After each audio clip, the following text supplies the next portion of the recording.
Hey, I think you all been waiting for another review on some cool indie game. So today we're gonna check out the newest addition to our Steam library, and I think this one is one of the best ones. So if you're really excited for the new game from an action kind of adventure genre, then please support us with the like, drop a comment what you wanna see next in other videos, maybe some other genre, and let's begin.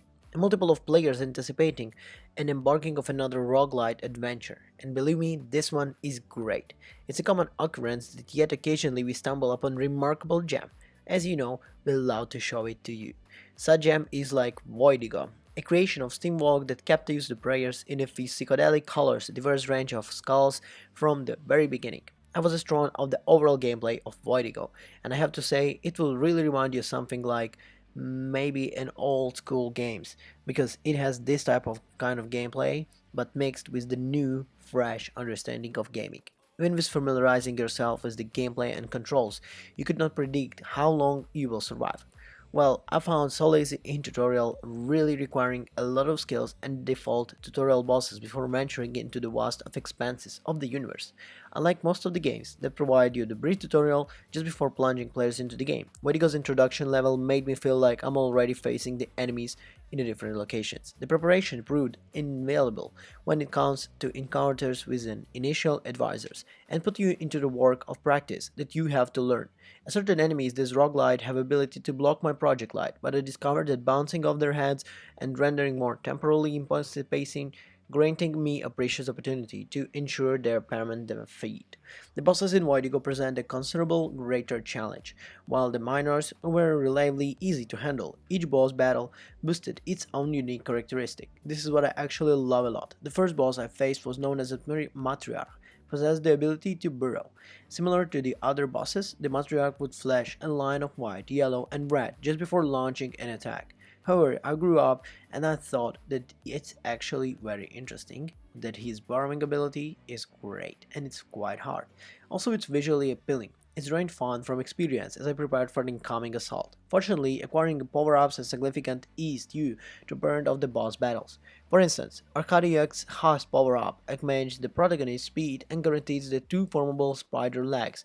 Another power-up called Coffee allows me to create a hot bottle of Java that will literally help you to destroy unsuspecting enemies. Additionally, there was a chance of obtaining an upgrade for the fire buttons, enabling me to summon rings of Fingerlings, and believe me, it's actually another thing. The arsenal of weapons available in Voidigo was diverse, enough to keep you playing through the entire time and it will be really entertaining. For example, you're kind of like pork machine guns, cremators, and maelstroms. The machine guns boosted an impressive fire rate, featuring the muzzles shaped like a pig's nose. The cremator, on the other hand, was a rifle that fired bolts and inflicted burns, status of affected upon enemies. Unfortunately, this effect does not extend me for an physical contact. However, among these options, the Maelstrom was my personal favorite. Upon the impact with the enemies, the bubbles destructed would burst and create this big thing.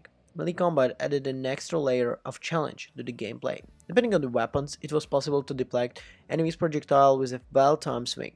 Superior melee sets, including the shield, with the melee weapons, significant unchasing, offensive and defensive capabilities, while all these sets were under Wesley potential. I would say that it's literally unreal to play this game when you're not ready. One drawback of the melee weapon was their tendency to destruction over time, requiring regular repairs to prevent from them disguising entirely. Fortunately, the same mechanism used to refill ammunition for the range weapons, for example, also serve for repair melee weapon.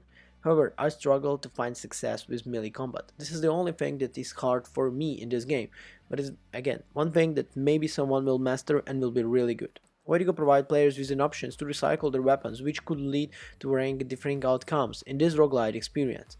One of them is, for example, you can literally mix two of your older weapons, creating the new one that would be completely and much more better.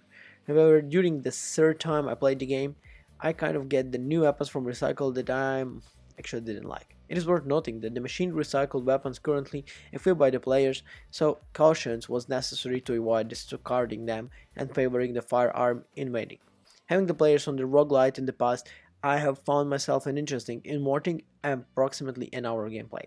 Yes, it is quite hard to get maybe sometimes into games like this, but at the same time, as soon as you kind of understand the loop, the idea, you're literally gonna be hooked up really, really, really a lot in it.